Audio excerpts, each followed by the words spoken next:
Do you like monsters? Do you like Dungeons and Dragons? Do you like monsters and dungeons and dragons?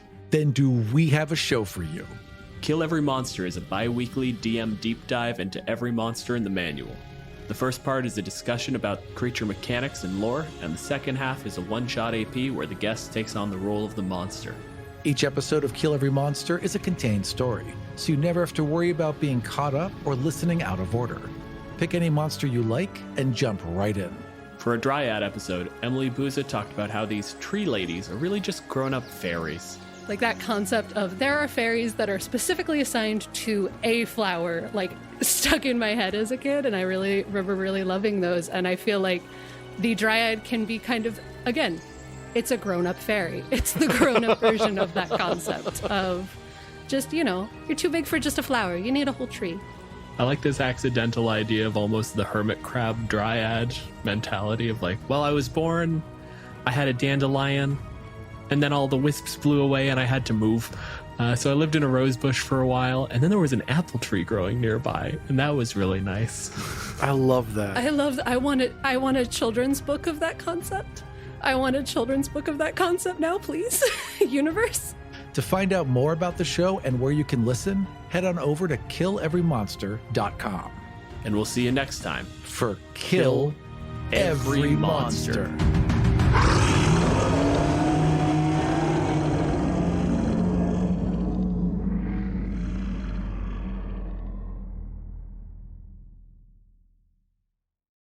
Hey people, this is Aram. Before we get started this week, I've got a quick health update. A few weeks ago, I caught a really bad flu, and in a few days, I awoke to painful swelling and stiffness in my hands, wrists, feet, and ankles. The symptoms only worsened as I got over the flu. After a few difficult weeks and a lot of tests, I have been diagnosed with drug-induced lupus, which is causing my body to attack itself and my joints to flare. We tied the particular drug to my thyroid medication, and my doctor has taken me off it. We are hopeful I will see marked improvement leading to normalcy over the next month or so. Unfortunately, this has put me behind on everything. The podcast will be coming out every other week for a bit until I have my health and the World Book fully under control. Thanks for understanding, and thank you for all of your kind emails, Twitters, and texts I've been receiving. You are all, as always, the absolute best. And with that out of the way, let's get back to the show. My name is Aram. Welcome back to Godsfall.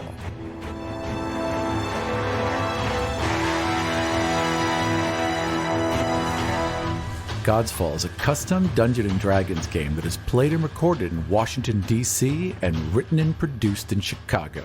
Hello, my name is Joe. I am playing Lord Haldir Loran, a level 5 High Elf Warlock. Hi, I'm Kay. I'm playing Queen Phryane Tinueth, the 5th level High Elf Bard.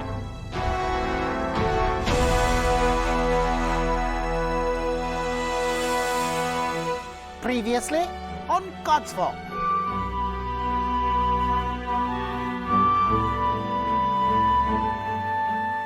When Phryane attended an annual blessing to the Temple of Man, she triggered a magical ward set up by Zavon to thwart any who might attempt to usurp his rightful heir. At a siren's blare, a trio of golden magical constructs was activated from underneath the temple. They emerged and charged directly for the High Elf Queen. Lord Haldir Loran and his jackdaw bodyguards, who just moments ago were set to murder the Queen, now turned to face a new enemy while Phryane and Grendel maneuvered to draw the constructs into Ani's massive canal. A pair of the golden giants tumbled into the deep water, but were soon raised again as the city itself seemed to act against the new queen. There's a loud scraping of stone from somewhere inside the canal, and a huge amount of bubbling in the canal and in the water right next to you.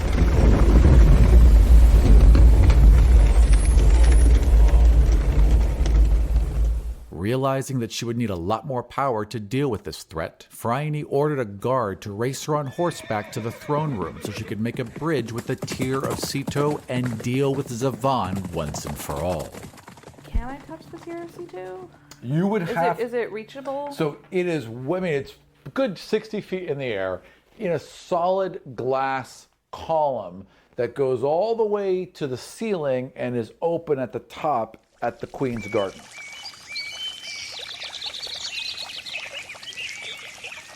So you, I assume, charge towards the back steps and begin to run up the steps. Yeah. Perception rolls from everyone. Everyone? Everyone. He gets to act though, but Yes, correct. 14. 15 and perception. So 20. You guys hear a and around the portals, inner doors flatten over them and seal, and there is a sound of water just rumbling all around you, and the chamber begins to flood. I think the stairs are a good idea. The stairs are the only idea at this point. Yep.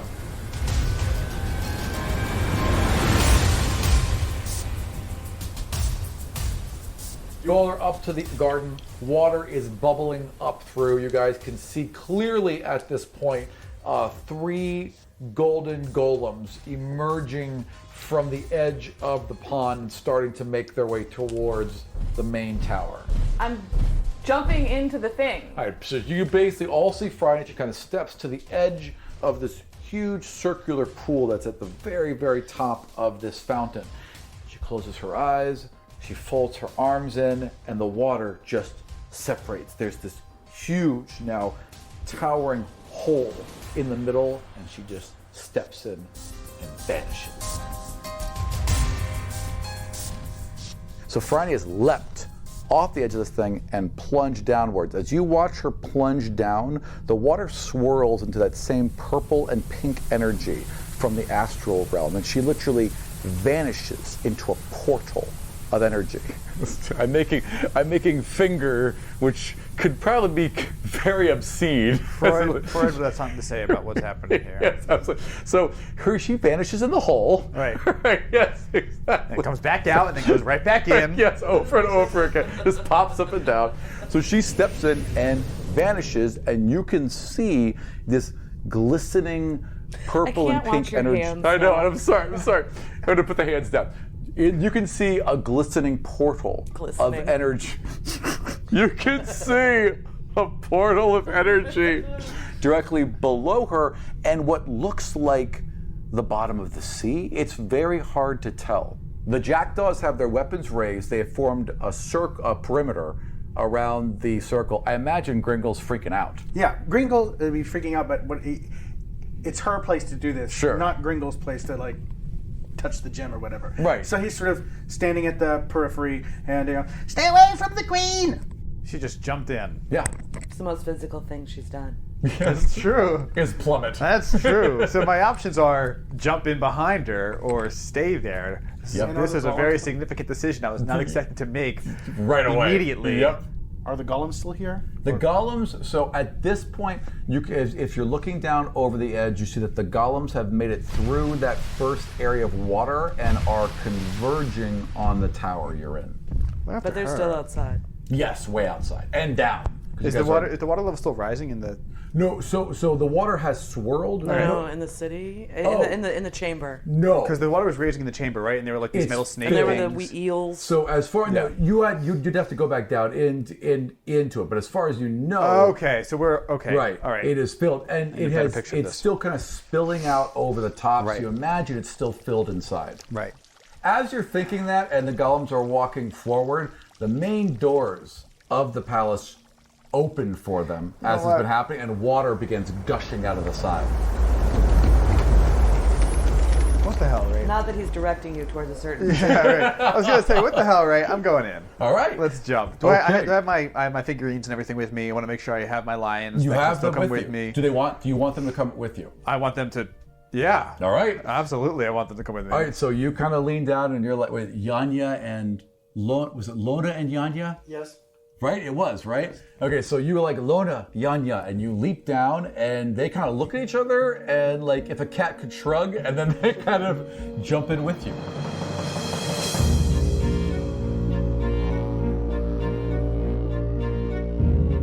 As you step forward and plunge into the swirling column of water below, a familiar purple and pink energy seems to swirl about you as you fall, and continue to fall, far farther and longer than the wells seem deep, until you are plunged into water. Dark, cold water surrounds you on all sides, seemingly for eternity, as the purple and pink energy begins to close the portal that brought you here overhead. You can't be sure how far you have traveled or how deep, but both feel immeasurable. A small panic courses through you as your mind flickers between racing for an answer and the fear for your next breath. But it passes as that breath is drawn. Water rushes toward your mouth only to hit some sort of barrier that turns it into a mist and then breathable air just as it passes your lips. Likewise, the wetness of the water never actually touches you, and the chilling cold also stays inches at bay. You know both are there, and you feel the pressure and the resistance of the water, but are otherwise unaffected by it. A second later, Lord Haldir Loran crashes into the water beside you. You can see the shimmer of purple and pink astral energy ripple across his skin and mouth as he breathes in, and the water filters into air for him as well. The water around you seems to brighten as your eyes adjust to the darkness, and you spot a large, dark mount to the east among the vast emptiness all around you. How do we know which way's east? That's a good question, actually. So that's a really good question. So you don't, and there's in one direction a large dark mound. That's a really good question. As you crash in, you look around for a moment, you see her, you see nothing else, and then you see two little golden figurines falling in front of you, which you clearly recognize as Lona and Yanya reverted back to their trinket form. I'll make sure I grab those and put the keys in my pocket. Easy enough. They just basically fall directly into your hand, and you close it. So as you see this mound, just the idea of looking at it, even before you decide to approach it, you suddenly realize that you can just propel yourself through the water by will. So you go 10 feet closer just thinking about it, and once you realize that, you orient yourself. Sort of teleporting, but not? Oh, no, moving. Definitely moving through the water, but just by willing yourself, you can travel at a decent speed through the water, like as fast as you could run with very little effort.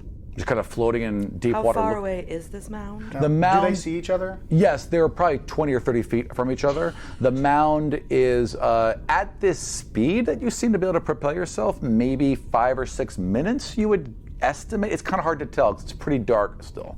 You're totally a Midwesterner now because you're giving distance and time. I know. It's 5 parsecs.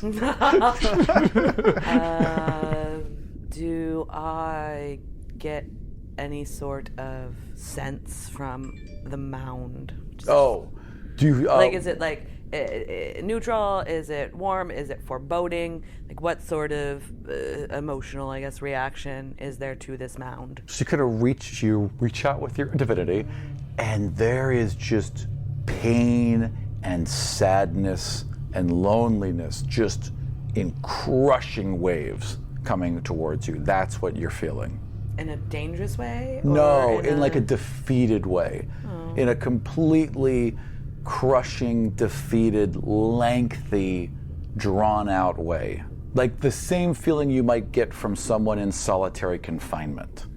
Does this mound look like anything? At this distance, it's a little hard to tell. It's just basically like a Because I'm picturing right now like a burial mound. Think like this kind of shape. Yeah, I know what a mound looks like. Well, no, but like pronounced, right? But just a large black mass right now is all you can really make out. It's a little hazy. You're very deep underwater. That's really all you can make out at this distance. Looking up, I mean, is there any sense of light or being able to see the surface of the water? Nothing whatsoever. In fact, logically, you know that there's no way you should be able to see down here because you are clearly so deep that no light is getting down, no light's penetrating above you, it just vanishes into blackness. So I think my first instinct would be, even though I don't trust you, would be to try and communicate. Absolutely. And just see if communication is even possible under the water, verbally, absent, some sort of magical something. As one of my, I can communicate with anybody, with any intelligent creature within. Yes, you can. Right, but I don't think I necessarily know that yet. No, you don't. So you would try and speak. Right, I would exactly. imagine. Good point. You speak, he hears nothing. I can cast message. I Yes, you believe can. that's a cantrip. Yes, you absolutely can. So my question would be, where are we? So you see her. What is that? Yeah, you see her form words, and then a second later, hear them as if almost she's just directly behind you. So I am well studied generally. You know exactly what this magic is. You've cast this magic before. I have. Yes. This is a low-level cantrip. You've definitely cast message before. No, I'm asking, would I have any idea of where we are, what's happening? No. There's been nothing written about this, so no, you would have no idea. I mean, you're in the ocean, but there's only one piece of physical information to root you in the ocean, and you've never seen that before. So, are there even any fish, plants, or anything? Nothing. There's even absolutely like those little void. deep sea vents with little. There's no tube vents. worms There's no life. There's no seaweed. There's no little creepy crawl. You can't even really see the bottom where you are. You're kind of floating. Oh, so yeah. So it's you're still a little higher. Kind of. Yeah. Like you're just in deep dead ocean right now. Well, so it's a mound, not a circle? Yeah, it fades off into the blackness. Got it. But so it could be like the tip of a, you know what I mean? But it looks like a, yes, it could be just the tip. But it looks like a large mound and then blackness beneath it. But it could be a plunging sea shaft, yes.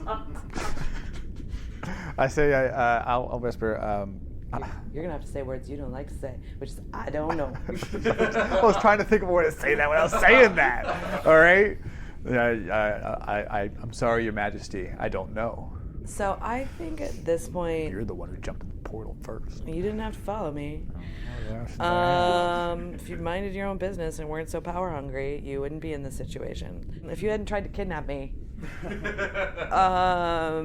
So wait, that wasn't really kidnap you. He tried to kill you. Have I tried when to you spooked do your that horse? Have you tried to? Has he tried to kidnap you? I was trying to wound you mortally.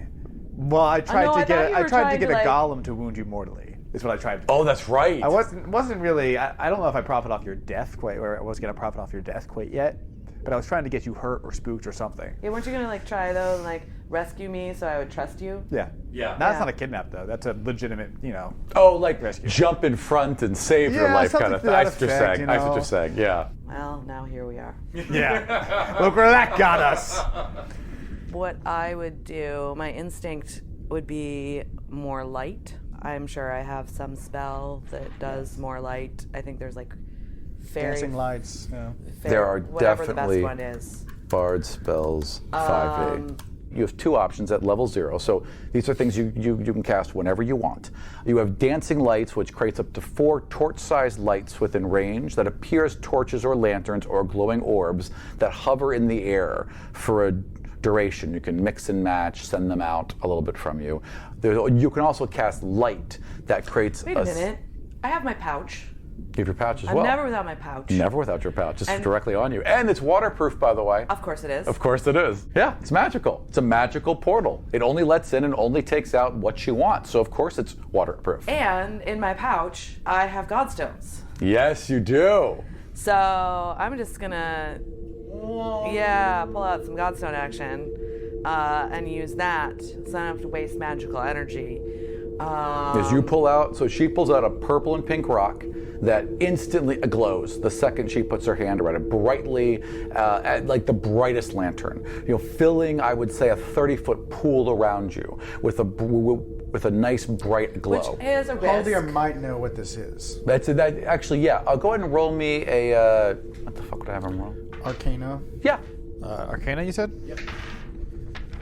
That's a 13, and then Arcana is 2, so 15. Yeah. She has pulled out a lump of this energy that you know responds to magical energy because that's what the Kadarians would use. You also know that there's been some experimentation with them as far as how they capture energy and what they do. You've read some paper. You don't really care, but you've heard about this and not really investigated it. It's not really your field, especially after your magic switched. So I'd be assuming that she is that she's the one powering the stone. Yeah, it definitely seems to be responding to her. Maybe it's the mound.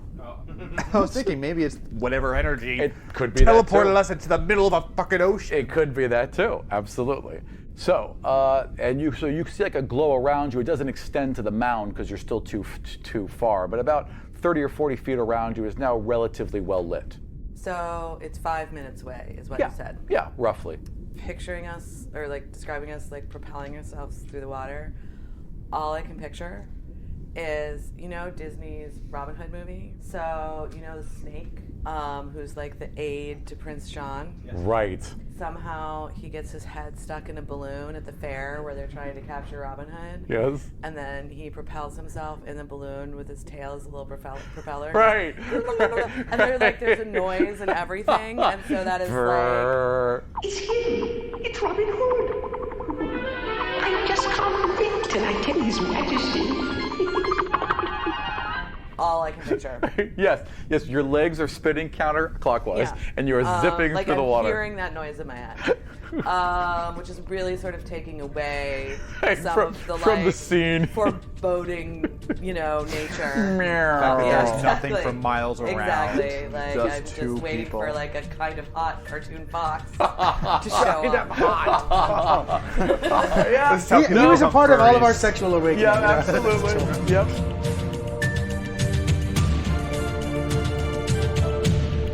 So as you're getting closer, you start to like you can start to kind of make out shapes, and it's not quite as uniform as you first imagined it. And then you can see like a glint of metal. There's a series of chains, at least. Is this like a giant fucking metal golem? At least as thick around as first yourself. Picture that comes up. Yes. When you Google Sir Hiss. I gotta put that down in the Twitter. That's perfect. So there's like these huge, thick chains that are seeming to wrap around the top, as wide as you. Each link could easily be as wide as either one of you, wrapping over the top. And as you begin to get closer, you can see the outline of what looks like a man that would have to be 100, 150 feet tall, over some sort of rock, like he's laid over back of it, chained to it. His head is thrown back, his mouth is open, and like his head is kind of away from you. Like Prometheus? Basically, just locked over this thing, unmoving, arms at his side. His skin appears a deep blue, but it's very difficult to tell still at the distance you're at. My immediate theory is that this is what's his name? Sa? Oh, C2? the god of the astral plane, or the god C2. The god of the ocean, Cedo. Yeah. That has been somehow, like, he wasn't killed, but was like captured in his realm. Seems to be an interesting theory. Do you share that with him? No. Got you. Understood. Would I have come to that conclusion or a different conclusion myself? Well, I mean, there's there's a man larger than a giant. Right. In front of you. Right. And, I mean, unmoving. But did he know what the tier was? No, you didn't know what the tier of Cedo was. But no, maybe he did. I mean, it's well known. Oh, it's possible. Yeah. You know what? Just roll me a history roll. Let's see what you get. Natural 20. Okay. And he saw her working it. Yeah. Before. Okay. So you deduce that because it's the tier of Cedo, because it's directly connected to the god of the ocean. I shouldn't have said anything. No, it's fair. But I mean, you make the same general conclusions that this possibly could be the body of. Well, he rolled a natural 20. He rolled to know what the C2 was, the tier. He rolled a natural 20 on history. I mean, once you roll a 20, you get to make other connections. You know what I mean? So you come to seriously shouldn't have said anything. You come to the general idea. No proof, of course, but this somehow could be the body of Sito. He could still be alive. I mean, whatever it could be. But you could be looking at the body of a god. Keep in mind, I'm also highly educated. That's true. Especially when it comes to the gods. That's true. Yeah, this is kind of his wheelhouse. This might have been a reasonable inference for me to make anyway. Yeah. Sure. What are you doing? I mean, I'm not sharing with him. Is he sharing with me? I'm sure not. Are you? I might what? Sharing information with her. She doesn't know I can use magic yet. That's true. So no. Okay, fair enough. Wait, but didn't you respond to me? Yeah, but that was part of your spell. Right. When you cast message, he can respond back. Automatically respond back. Got it. Yep. Got it. Otherwise, what would be the point? Right. Exactly. You could just say "fuck you" to somebody over and over again. That'd be a great use. It's like when you tweeted someone and then blocked them immediately afterwards. Is there any sense of movement? No, he's dead still. Okay. I guess what I would try and do is push out again in a friendly way. I mean, not in like a, casual, we're meeting in a bar kind of way. But hey, you come here often? Tall, dark, and dead? Right, exactly. Yeah, just to see if I get a sense of any kind of spark or anything from him. Well, that's not great.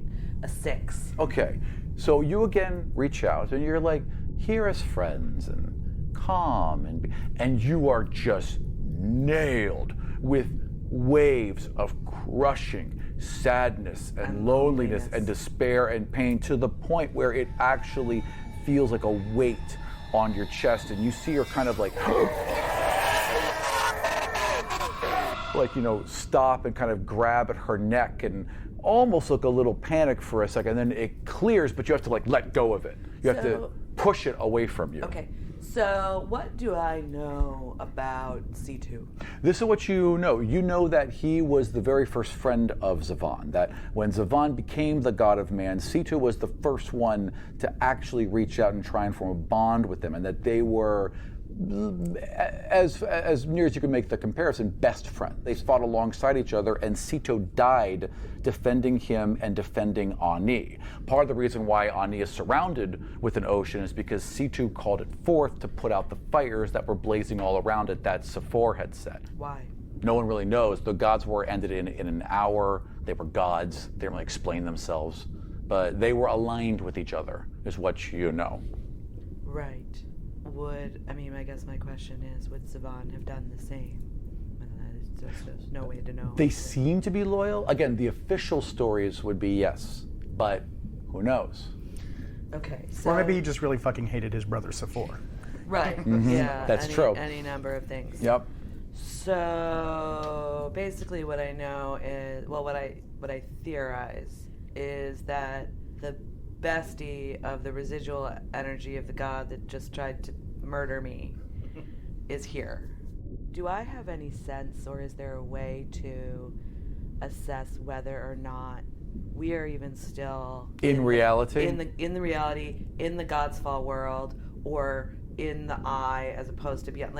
Right. Even though we don't know where this cure is, but is this?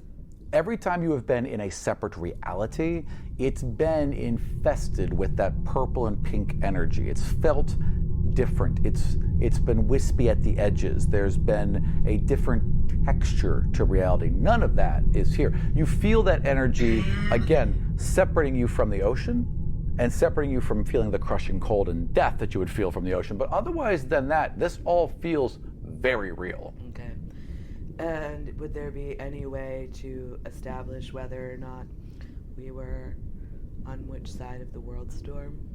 That's a good question. Do you have any magic where you could locate where you are? Well, yeah. But the other thing is, though, you're propelling yourself, though, not by swimming. So, I mean, obviously something is weird, but, yeah. There's a giant, probably god chained up. Yeah. You really don't have any magic that can help you here. You could, however, try to reach out to a person you are familiar with, or perhaps even reach out to the core of the city. And if you can connect with that, you'll know the direction that's in, and you'll know how far away it is.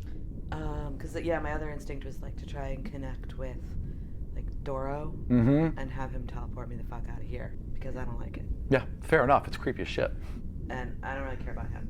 What are you doing, by the way? I'm going towards this thing. Okay, so you are continuing towards it. Yeah, I see no other option. Also, this is fascinating. Yeah, fair enough. I'm going. If she stops, I'm going to stop. Yeah. But if she's like clearly doesn't want to get near it, I'm going to keep going.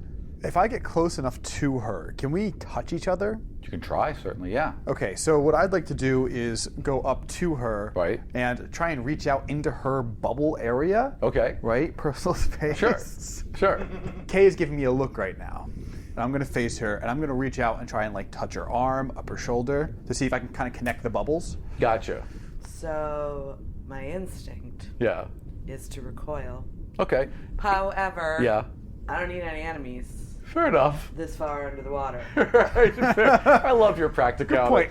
All right, so you allow, and the second he touches you, you feel like almost a magnetic whoomp as your fields merge into each other, and then you can instantly hear each other breathing and speaking and everything. Yes, that's exactly what you thought would happen. Yes, so that's exactly what I wanted. Now we can speak to each other a little more freely. Now you can speak freely. Absolutely. Right. Good. So I say, Your Majesty, do you have any idea what this is? Oh. No? I might. This could be a god. The gods are dead. Wasn't there something going on that we god, know that one of the gods is alive? And you don't know that god's alive. I don't know that god's alive. No, Okay. the other crew knows that god's alive. So you don't know about the god of chaos that's trapped in the world storm. As far as you know, all the gods are dead. Could you know anybody else that this could be? I don't have any explanation for what this is. One moment we were one place, now we're another. Do you have an explanation for that? An incredibly powerful magical entity of some kind has transported us from Ani to what is presumably the middle of the ocean. And I know there are few things in this world that even before the God Storm that could have done that. Absolutely. This would be powerful magic even when magic was commonplace. I have my suspicions as to who this is. I apparently know what the relationships are. Other person really just tried to fuck me hard, not in a good way. But you don't know I did that. Not you. Oh. Zavon. Yeah. Touche. And Dickhead McGee in charge. Yeah. Yep. You can see the energy now. As you really focus and you're really pushing, there is what looks like a ribbon of energy spilling out and also being pulled towards, so like almost like a highway of energy going back and forth from somewhere just beyond the head of the god, because the head of the god's kind of bent over back, so you can't quite see it, but there's some sort of energy coming, spilling around the top, and then right up to where you came in, and then just vanishing as it goes upwards above you. It seems like I am surrounded by the tier. Whatever the energy and the water, perhaps, that is connected to the tier, this feels like the source of that water and the source of that energy. Can I try and harness that to, like, reconnect with Mound Man? Oh, yeah. With some, again, like, friend. Yes, absolutely. Roll me advantage. So roll 2 20-siders and pick the highest number. 11, so Okay. 18. 18 plus your charisma. Plus my charisma is 6, so 24. Yeah, you basically, so now that you can see it, Girls are bad at math. Oh no. Now we're the feminist podcast. Yeah, now we are, right? Math is hard. Mm-hmm. Let's put on makeup to impress the boys. So now that you can see this column of energy, you kind of rise up into it until you're in the flow. And then you focus back out again, and you can just feel your power ripple along into him and connect with him. And you can't see it, but there's a glow, and you feel his eyes open, and you can just hear this grating, reverberating, hollow voice boom around you. Yeah, I'm super gonna do that. Yeah, right? Let me put that right at the top of the to-do list. And even though that sounded like a command, it's more of like a beg. Right. Please release me. That's what all the demons say. I know, right? Like, I mean, this just What's feels your name? like... How about some introductions? Hi, I'm Phryane. Nice to meet you. Frankly, that's probably the skill set that I would fall back. I mean, not quite that informal. Sure, but I am this queen. This was an actual voice, so I would have been able to hear that as well. No, only she heard that. Okay. Yeah. But you can certainly feel the crack. I mean, there's energy happening all around. You can see her hair flying up. You can see her glow. The stone is certainly glowing far brighter now. So something is happening. And does he see the eyes open, or does no? Because it's on the other side. Because he's bent over this way. So I certainly wouldn't introduce myself as Queen Phryane because again, I know what the connections are here, and I'm not going to be like, "What up? Your BFF thinks I'm like the bogus queen, even though he's the one fucking up the city." So I think that I would just like my name is Phryane, and I, want to be your ally. Silence for a moment, and then you would hear in that same booming a voice, "I am Sito, god of the oceans and lord of the deep." And then there's like a confusion where he kind of trails off for a second. He repeats what he just said, as if he hadn't said it before, and then says, "Please, release me." Who bound you? And you hear this Zavon. Bubbling and rippling all around him, like there's almost like a small underwater earthquake as there's a shaking and rumbling. Well, so it seems that the enemy of my enemy might be my friend. That's exactly what this seems like. I am going to again communicate to him that Zavon has tried to bind me as well. So you reach out again, you form that connection with him, and you just get a wave of imagery. You are mine. You're not sure how you know. It's like in a dream when you just know something even though it's not logical, but you know that you're seeing through his eyes in these moments.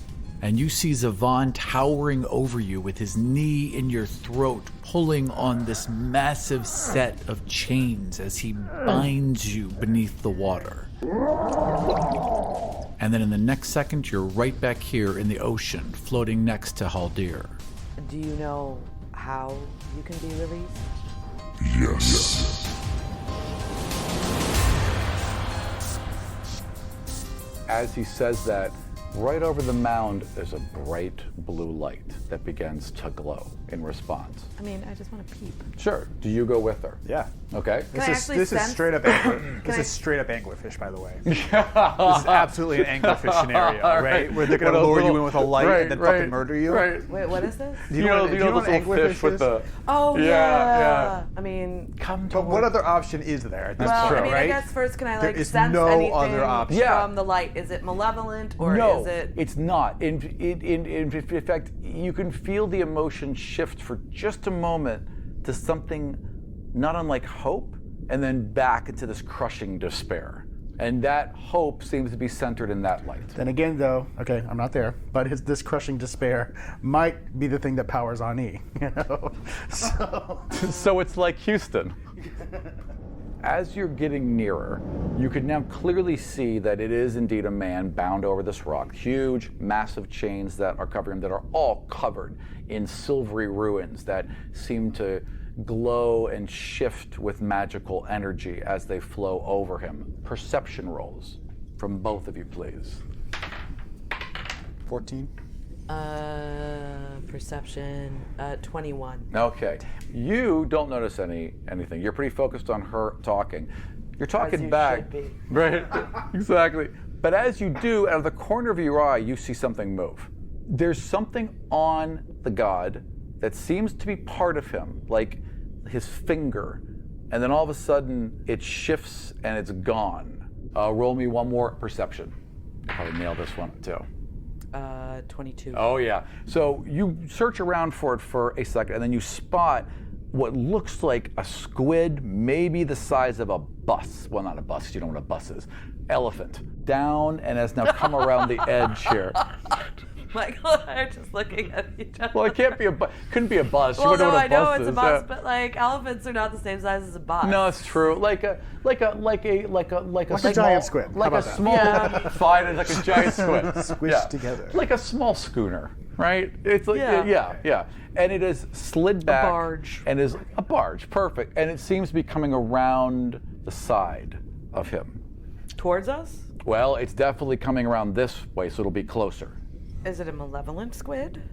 I mean, it can't be good. Reach out towards it, see what it feels like. Ew, I don't really know that I want to alert it to my presence. That's a good question. Well, I mean... Would a squid notice? If you saw it, you can probably imagine it saw you. I mean, how good is squid sight?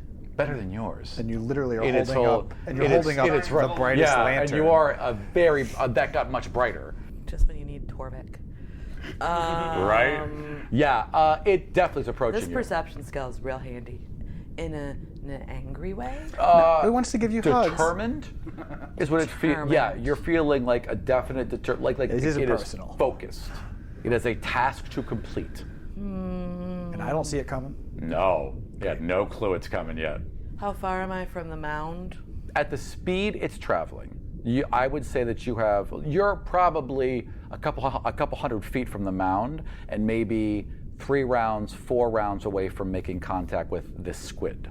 Okay, because my question is like, can I get to the mound and like... You could go around this way Yeah. and make it to wherever that glow is, you believe, before the thing catches up behind you, yes. I would want to do that. Full speed, just Yeah, dash towards and it. because I kind of have to. Ugh, come on.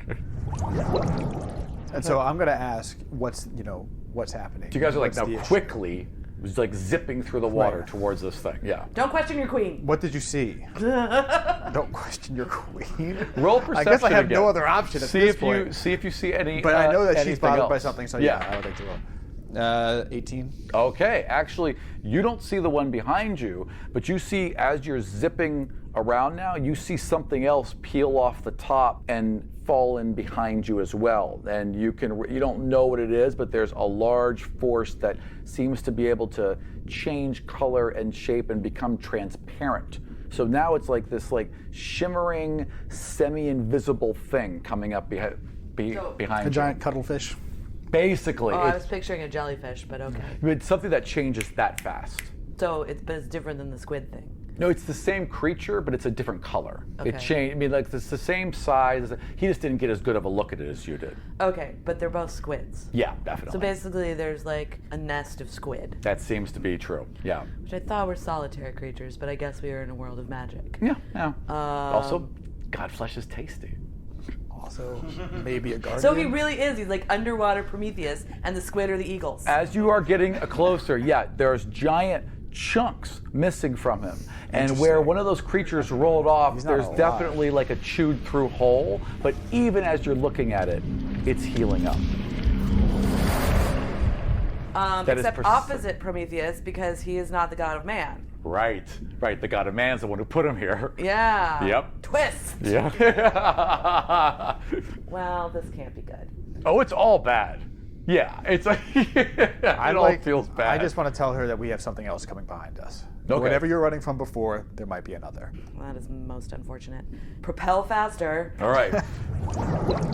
So you guys come zipping around. You got, holding hands, I imagine, right? So you can communicate with each other. And you're zipping around the side. You glance back, and there are 3 shimmering. I mean, it's hard to even really focus on them because, again, they're semi-invisible at this point. You can see clear. It's like they're made of glass, is what the effect looks like now. So you can see them, but they're hard to see. As looking forward and you come around the shoulder, you can now see his head leaned back. Big silver beard, flowing silver hair, all in line with what you've heard about Cedo and how he would physically represent himself. A blue glow is pouring from both his eyes and his mouth. And as you come around, there's now a current, and you're moving faster. How close am I to his face? I would say you'll be there in 2 rounds. Can we see what the glow is? Just this blue light. It's just And is it illuminating anything? Everything around him, so you can clearly see any his head object and besides scary glass squid. No, just him. Now, a very strong current that is pulling you forward in addition to moving, and it is heading directly towards his mouth. You're going in? We can take 3 giant squid. We can take 1 giant squid. I don't know if we can take 3. Yeah, go deal with it. It's a shame your jackdaws didn't jump in with you. I don't want to fight a weird magical glass squid. Should have commanded that to happen. I mean, how strong is this current? It's getting far stronger. So as you're approaching, it's getting rapidly to the point where you don't think you could fight it. Alex, what I'd like to do is, like, grab onto one of the chains that are binding him. Oh, sure, you can try. Okay, can I try that? Yeah, roll me. I mean, it's easy enough to swim up to it, so roll me a strength. That's not good. It's not your best stat. It's -1. Right. Right. Watch me roll like a 3. Natural 20. 19. Yeah.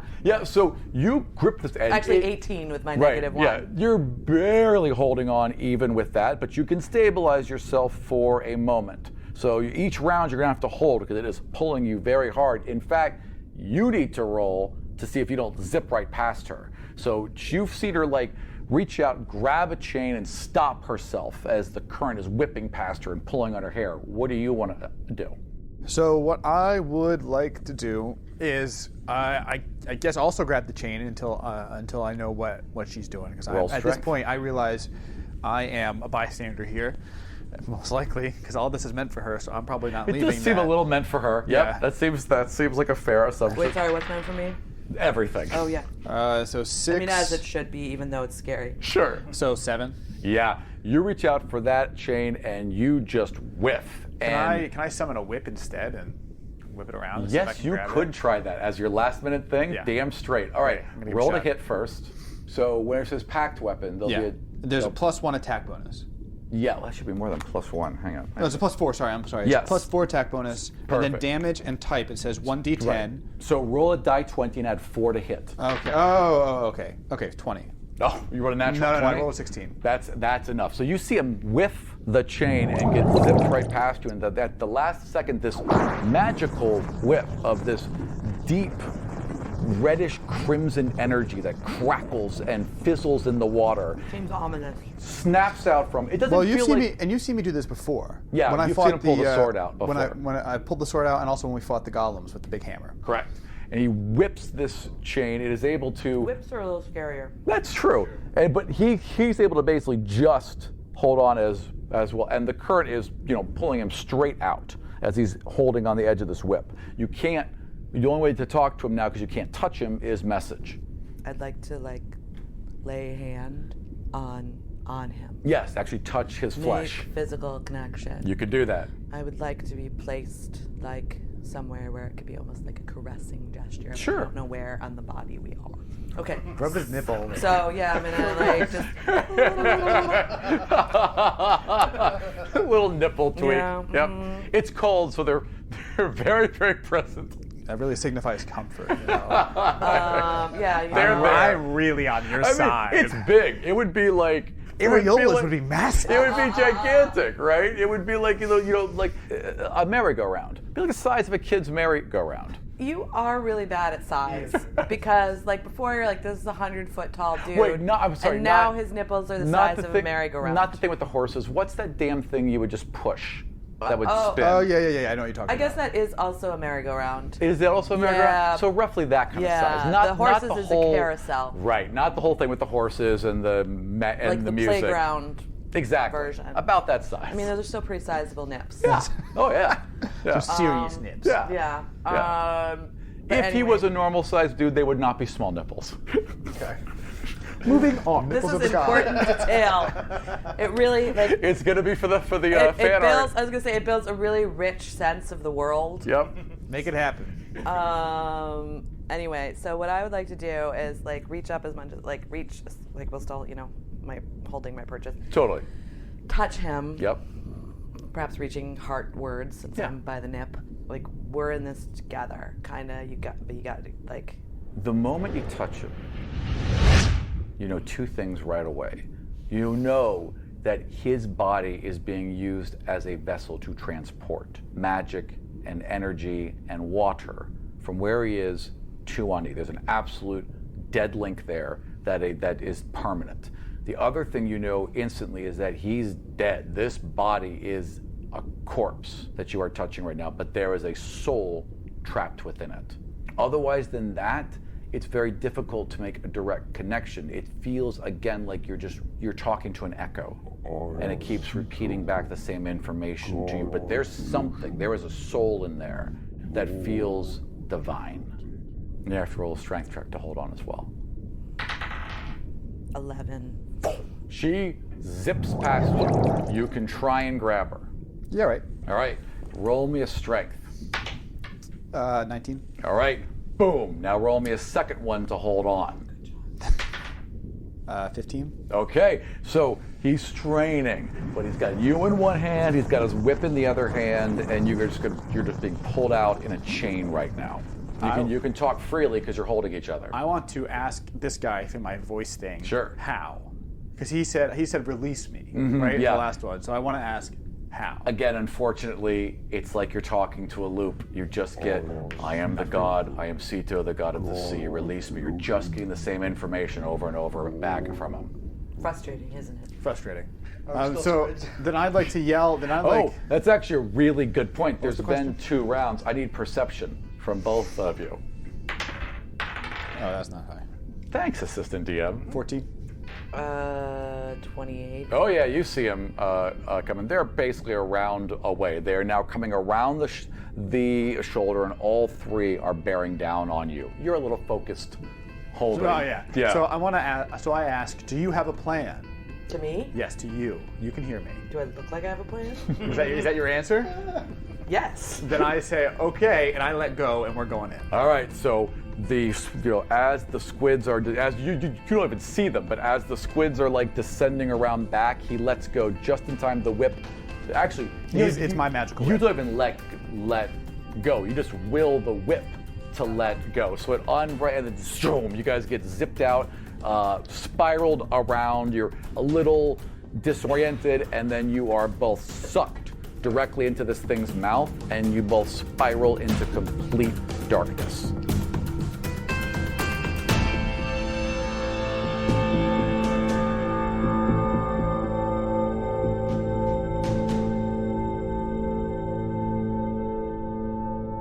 Godsfall is written, produced, and edited by myself, Aram Vartian. If you want up-to-the-minute information about the podcast, you can follow me on Twitter at GodsfallDC. Special thanks to our good friends at BattleBards for giving us access to their incredible catalog of richly produced sounds.